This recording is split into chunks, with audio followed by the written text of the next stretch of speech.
Marriage complete అవ్వగానే మేమైతే మాలకొండ వెళ్ళాము పసుపు బట్టల మీద. అక్కడికెళ్ళి స్వామివారిని దర్శనం చేసుకొని ఇంటికొచ్చేసాము. ఇంకా ఆ రోజు నైటే సేవ ఉంది.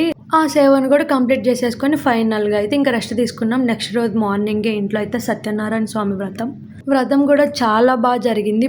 అదనమాట సంగతి. అండ్ వన్ మోర్ థింగ్, నేనైతే కొంతమందికి ఒక క్లారిటీ ఇవ్వాలనుకుంటున్నాను. Not for all, only for some people.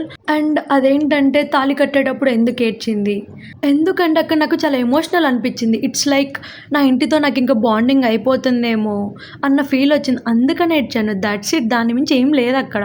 So me own stories అల్లకండి. వ్రతానికి నా ఫ్రెండ్స్ వచ్చారనమాట, ఇంట్రడ్యూస్ చేస్తాను. ఏమో శ్యామల 10th తర్వాత కనిపించిందా? ఇంటర్లోనే కదా మనం కలిసింది. ఏ బీటెక్లో ఎప్పుడు వచ్చా? లేదు, నన్ను ఎప్పుడు కలవలేదు. ఇదిగోండి అక్షయ, వెనక మాన్స, మా చెల్లి సంజన, జాను, వీళ్ళందరూ కలిసి వచ్చారనమాట. Okay guys, bye bye. మీరైతే సబ్స్క్రైబ్ చేసి ఫాలో చేయండి.